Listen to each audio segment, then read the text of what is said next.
இது வரைக்கும் நிறைய கால்ஸ் வந்துட்டே இருக்குங்க. நம்ம சேனல் பார்த்து வராங்க, இல்ல கேள்விப்பட்டு வராங்க, டிவியில பார்த்து வரேன்றாங்க. ஸோ அந்த மாதிரி நிறைய பேர் வந்துட்டே இருக்காங்க. ஸோ அவங்கெல்லாம் நான் கேட்கறதுல வந்து நிறைய விஷயங்கள் என்னன்னா, எங்க பயிற்சி மூலமா சிலது சொல்லிக் கொடுக்குறோம், அது வேறங்க. பட் என்ன மாதிரி கால்ஸ் வருதுன்னா, மேடம் நாங்க நிறைய வந்து வீடியோஸை பார்க்குறோம், பார்த்துட்டு நான் வந்து இப்போ மைக்ரோ கிரீன்ஸை வளர்த்துட்டு கூட இருக்கேன் மேடம். சில பேர் 6 மாசமா வளர்க்குறேன், 3 மாசமா வளர்க்குறேன், 1 வருஷமா வளர்க்குறேன், 3 வருஷமா நான் வந்து இதுல இன்வால்வ் ஆயிட்டு இருக்கேன். ஆனா நிறைய விஷயங்கள் கத்து ஃபெயிலியர் ஆகி அதுக்கப்புறம் இப்பதான் மேடம் ஒரு ஸ்டடி ஸ்டேட்டுக்கு வந்து பண்ணிட்டு இருக்கேன். அப்படியும் பண்றேன், சரி ஓகேன்னு நிறைய தட்டெல்லாம் வாங்கி இன்வெஸ்ட் பண்ணியாச்சு மேடம், வந்துடுச்சு. பட் எங்க விற்கிறதுன்னு தெரியல அப்படின்னு ஒரு ரகம். அடுத்த ரகம் என்ன அப்படின்னு பாத்தீங்கன்னா, மேடம் நாங்க ஒரு சில பயிற்சிக்கு போறோம், அவங்க வந்து கத்துக் கொடுக்குறாங்க, மைக்ரோ கிரீன்ஸ்னா என்ன, வளர்க்குற முறை பற்றி சொல்லி தராங்க, என்னென்னலாம் வளர்க்கலாம்னு சொல்றாங்க. சரி வளர்த்துடுறோம், சில எக்ஸாட்டிக் வெரைட்டிஸ்லாம் இருக்கு, அந்த வெரைட்டி இல்லாம வளர்க்க சொல்லிடுறாங்க, வளர்த்துடுறோம் மேடம். ஓகே, ஆனா நான் வளர்க்குற போது நிறைய பிரச்சனை வந்தது மேடம். அந்த பிரச்சனையை எப்படி சால்வ் பண்ணணும்னு தெரியாம போயிடுச்சு, எங்க கிளைமேட்டிக் கண்டிஷன்ல அது எப்படி ஃபேஸ் பண்ணுறதுன்னு தெரியாம போயிடுச்சு. ஸோ அதனால எனக்கு வந்து நஷ்டமாச்சு, விதையில நஷ்டம், பொருள்ல நஷ்டமாச்சு. இது வந்து எனக்கு மட்டும் வருத்தம் இல்லைங்க மேடம், எங்க ஃபேமிலியில இதை பைசா இன்வால்வ் பண்றதுனால அவங்களாமே ரொம்ப வருத்தப்பட்டாங்க மேடம் என்னை பார்த்துட்டு அப்படின்னு சொல்லி அது மாதிரி புலம்புறவங்க சில பேர் இருக்காங்க. அதுக்கப்புறம் பாத்தீங்கன்னா, அவங்க எந்த இடத்துல இதை மைக்ரோ கிரீன்ஸை வளர்க்கணும், பிசினஸா நீங்க செய்யணும் அப்படின்னு நினைச்சீங்கன்னா, உங்களோட ஏரியா என்னன்னு தெரிஞ்சுட்டு அதுல என்ன மாதிரி முறையில நீங்க பிசினஸ் பண்ணா அது சக்சஸ் ஆகுமா ஆகாதா அப்படின்றது உங்களுக்கு கரெக்டா தெரியணுங்க. தெரியாம சும்மா வீடியோவை பார்த்துட்டு நானும் வளர்க்குறேன், நானும் பிசினஸ் பண்றேன் அப்படின்னு இன்னைக்கு வரவங்க நிறைய பேர் ஆயிட்டாங்க. அது வந்து உங்களுடைய பகுதியில இருக்கிறதுக்கு விற்பனை வாய்ப்புகள் இருக்கான்னு முதல்ல தெரியணுங்க. அதே மாதிரி பொத்தம்பதுமா ஒரு பிரைஸை பிக்ஸ் பண்றது கூட தெரியலைங்க. ஆன்லைன்ல விற்குது, அந்த பிரைஸுக்கு நானும் விற்கிறேன் அப்படின்னா அது வந்து சரியான முறையே கிடையாதுங்க. நீங்க உற்பத்தி பண்ற பொருளுக்கு கரெக்டான விலையை நீங்க நிர்ணயிச்சீங்கன்னா தான் உங்களுடைய பொருள் வந்து வெளியில போகுங்க கஸ்டமர் கிட்ட. ஸோ இது நிறைய பேர் பண்ற தப்புங்க. இப்போ எனக்கு ரீசெண்டா வந்த கால் என்ன அப்படின்னு பாத்தீங்கன்னா, ஒரு லேடி வந்து ஃபோன் பண்ணாங்க. அவங்க என்ன சொன்னாங்க, லைக் மேடம் நான் வந்து இந்த மாதிரி ரொம்ப வருஷமா வந்து இந்த மாதிரி சேனல்ல எல்லாம் பார்த்துட்டு நான் பண்ணிட்டேன் மேடம், மைக்ரோ கிரீன்ஸை வளர்த்துட்டேன், நான் சாப்பிட்டு பார்த்தேன், சூப்பரா இருந்தது, என் ஃபேமிலிக்கு கொடுத்த உடனே கொஞ்சம் கொஞ்சமா இன்வெஸ்ட் பண்ணி நான் ஷெட்டை போட்டுட்டேன், ஷெட்டுக்கு கொஞ்சம் செலவு பண்ணிட்டேன், ட்ரேஸ் எல்லாம் வாங்கிட்டேன், சீடெல்லாம் கிட்டத்தட்ட 5000 ரூபாய்க்கு ஸ்பெண்ட் பண்ணி வாங்கிட்டேன். ஸோ நிறைய வட்டி போட்டு ஃபெயிலியர் வேற ஆயிடுச்சு மேடம். இப்போ எல்லாம் ஒரு மாதிரி இத்தனை வருஷத்துல ஒரு 6 மாசமோ 1 வருஷமோ ட்ரை பண்ணி ஒரு மாதிரி லெவலுக்கு கொண்டு வந்துட்டாங்க, வளர்க்குறாங்க.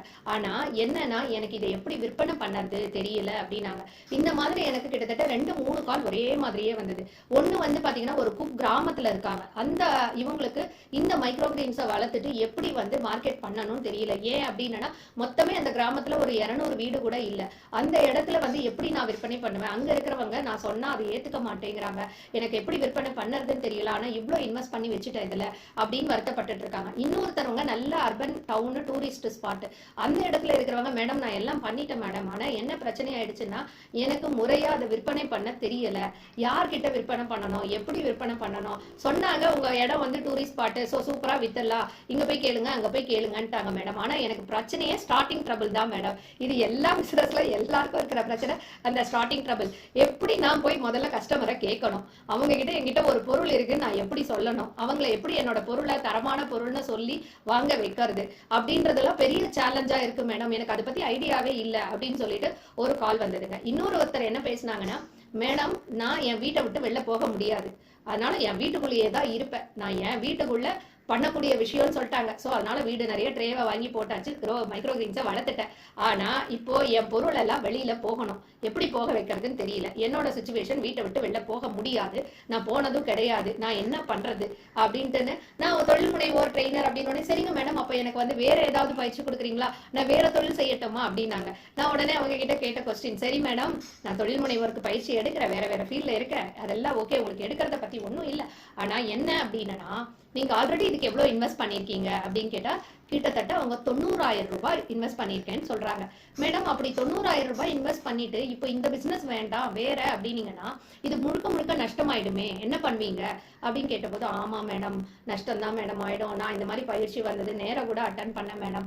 பிரச்சனை என்னன்னா அவங்க வளர்க்கறத பத்தி சொல்லி தராங்க நிறைய டைம், ஆனா மார்க்கெட்டிங்கை பத்தி அதிகமா சொல்லி தரது கிடையாது. எங்களுக்கு தொழில் முனைவோரா அது எப்படி அதை ஹேண்டில் பண்ணணும்ன்றது கரெக்டா ஐடியா இல்லாம போயிடுச்சு, அதுதான் எங்களோட பிரச்சனையே மேடம் அப்படின்னாங்க. ஸோ இந்த மாதிரி எனக்கு விதவிதமான கால்கள் வருதுங்க. இந்த கால்லாம் வந்து பாத்தீங்கன்னா இதுதான் உங்களுக்கு பிராக்டிகல் திங். சரி, பிராக்டிகலான எக்ஸ்பீரியன்ஸ்ன்றது இதுதான். வெளியில வந்து என்ன நடக்கிறது, எதென்ன மாதிரி பிரச்சனைகள் இருக்கு, இந்த பிரச்சனைகளை நானும் ஆரம்பிச்சு இந்த மாதிரி ஃபேஸ் பண்ணிடக்கூடாது. அப்போ நான் என்ன பண்ணணும் அப்படின்னீங்கன்னா, இதுக்குதான் ஒரு நல்ல அனுபவம் மிக்க ஒரு பயிற்சியாளரோ இல்ல தொழில் ஆலோசகரோ உங்களுக்கு கரெக்டா தேவை. என்னன்னா, ஒரு பிசினஸ பண்றோம், பெரிய இன்வெஸ்ட்மெண்ட்டை போட்டு பண்ண போறீங்க. அப்போ அதுக்கு ஒரு பெரிய முதலீடு கொடுக்கற போது ஒரு ஆலோசனை கேட்கறதுக்கோ ஒரு பயிற்சி எடுக்கிறதுக்கோ நம்ம ஒரு அமௌண்ட்டை கொடுக்குறோம் அப்படின்றத வந்து நீங்க ஏன் கொடுக்கணும், எதுக்காக கொடுக்கணும் அப்படின்னு சொல்லிட்டு ரொம்ப யோசிச்சுட்டு இது தேவையா, அதெல்லாம் வேண்டாமே, நம்ம அதுக்கு பதிலா வந்து நேரடியா நம்மளே பண்ணி பார்ப்போமே, உங்ககிட்ட போய் என்ன கேட்கறது அப்படின்ற மாதிரி நிறைய பேர் பண்ற தப்பு மிகப்பெரிய தப்பு. ஏன்னா நான்லாம் வந்து பயிற்சியாளரா இருந்தா கூட இன்னுமே நான் விவிட் லேர்னர் அப்படிமே இன்னுமே நான் கத்துட்டே தான் இருக்கேன். என்னை விட எக்ஸ்பர்ட்ஸ் யாரன்னா ஏதாவது சொல்லி கொடுக்குறாங்கன்னா ஓடி போயிடுவேன். உடனே அவங்க கிட்ட போய் என்ன அமௌண்ட்டை பே பண்ணி கத்துப்பேங்க. எல்லாமே ஒரு வேல்யூ இருக்குங்க. ஃபர்ஸ்ட் அதை தெரிஞ்சுக்கோங்க. ஃப்ரீ அப்படின்னு சொல்றதெல்லாம் வந்து அந்த அளவுக்கு தான் உங்களுக்கு குவாலிட்டி இருக்கும், வேல்யூ இருக்குங்க. ஸோ ஒரு விஷயம் ஒரு மெனக்கெட்டு அவங்க தேடுறாங்க அப்படின்னா அத்தனை விஷயங்களை உங்களுக்கு கை மேல கொடுக்க போற போது அதனுடைய பலன் வந்து பெருசா இருக்கும். ஸோ அதுக்காக நீங்க ஒரு முதலீடு செய்யறதுல தவறே கிடையாதுங்க. நான் இது வந்து என்னோட ட்ரைனிங்க்கு ப்ரமோஷன் பண்றேன்னு நினைச்சுக்காதீங்க.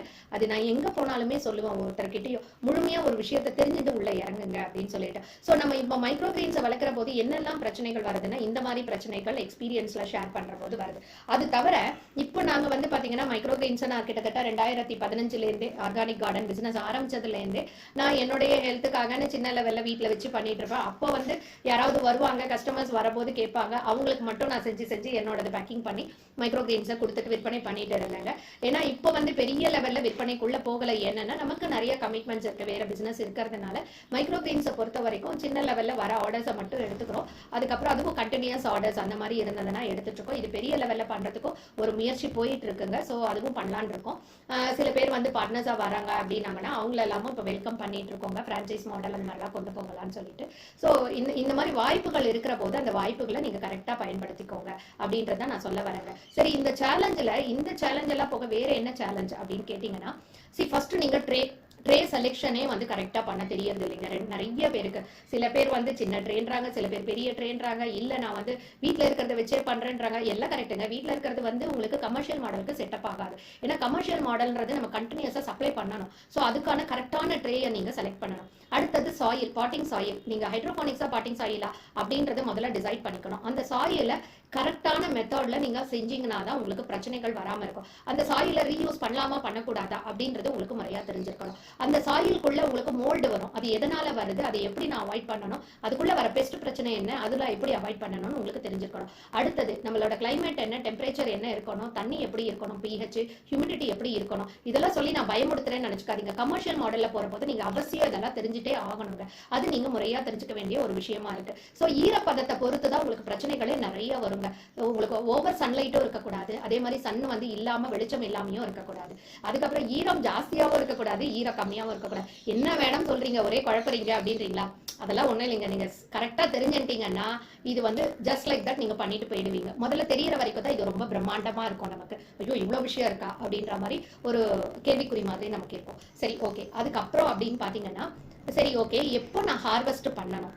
ஏன்னா நம்ம விதை போடுற மேடம், எல்லா விதையும் ஃபர்ஸ்ட் முளைக்க மாட்டேங்கிறது. எனக்கு விதையே சீரா எப்படி போடுறதுன்னு தெரியல. அந்த விதையை சிலது தண்ணியில ஊற வைக்கணும்ன்றாங்க, சிலது ஊற வைக்க வேணான்றாங்க. எப்படி நான் கண்டுபிடிக்கிறது? அதுக்கப்புறம் பாத்தீங்கன்னா சிலது பாத்தீங்கன்னா உடனே முளைக்குது மேடம், சிலதுல பாத்தீங்கன்னா ஒரு 4-5 நாள் ஆச்சுதான் சின்னதா ஒரு முளை தெரியுது மேடம். ஏன் அப்படி? அதை பத்தி எல்லாம் யாருமே சொல்லலையே அப்படின்னு கேட்பாங்க. சோ அந்த ஒரு பிரச்சனை வரும் உங்களுக்கு. அதே மாதிரி 7 நாள்லன்னா எல்லாமே 7 நாள்ல முளைச்சிடாதுங்க. எல்லாத்தையுமே 7 நாள்ல நீங்க ஹார்வெஸ்ட் பண்ண முடியாது. ஒரு மைக்ரோ கிரெயின்ஸ் ஒவ்வொரு டைம்ல தான் ஹார்வெஸ்ட் ஆகும். கிட்டத்தட்ட 1500 மைக்ரோ கிரெயின்ஸ் இருக்குங்க. நம்ம எல்லாமே பண்ண முடியாதுங்க. ஒரு 10 விதம் நீங்க சரியா பண்ணீங்கனாலே பெரிய விஷயங்க. அதுவுமே நம்ம இருக்கிற மார்க்கெட்டை பார்த்து தான் நம்ம பண்ணணும், கிளைமேட்டை பார்த்து தான் பண்ணணும், நம்ம பட்ஜெட்டை பார்த்து தான் நம்ம பண்ண முடியும். ஸோ இவ்வளோ விஷயம் இருக்கு. ஸோ இந்த மாதிரி நிறைய ப்ராப்ளம்ஸ் வரும். இதை பத்தி எல்லாம் நான் அடுத்த வீடியோலயும் இன்னும் நிறைய உங்களோட ஷேர் பண்ணறதுக்கு ரெடியா இருக்கேங்க. ஸோ இதுக்கு முன்னாடி வருகிற ஞாயிற்றுக்கிழமை ஜூலை 20 அன்னைக்கு எங்ககிட்ட ஒரு பயிற்சி நடைபெறதுங்க. அந்த மைக்ரோ கிரெயின்ஸ் வெபினார் நடக்குது. அதுல நீங்க கலந்துக்கணும் அப்படின்னா கீழே கொடுத்திருக்கிற நம்பர்ல தொடர்பு கொள்ளுங்க. உங்களுக்கான டீடைல்ஸ் எல்லாம் நாங்க கொடுத்து வைக்கிறோம். ப்ளீஸ் கட்டாயம் அதுல ஜாயின் பண்ணுங்க. நிறைய விஷயங்களை நீங்க முறையா தெரிஞ்சுக்க முடியும். நீங்களும் வியாபாரமா கொண்டு போகலாம். மறக்காம சப்ஸ்கிரைப் பண்ணி வச்சுக்கோங்க. எல்லாரோடையும் ஷேர் பண்ணுங்க. பலமா இருங்க, நலமா இருங்க, நல்ல வருமானத்தோட இருங்க. நன்றி.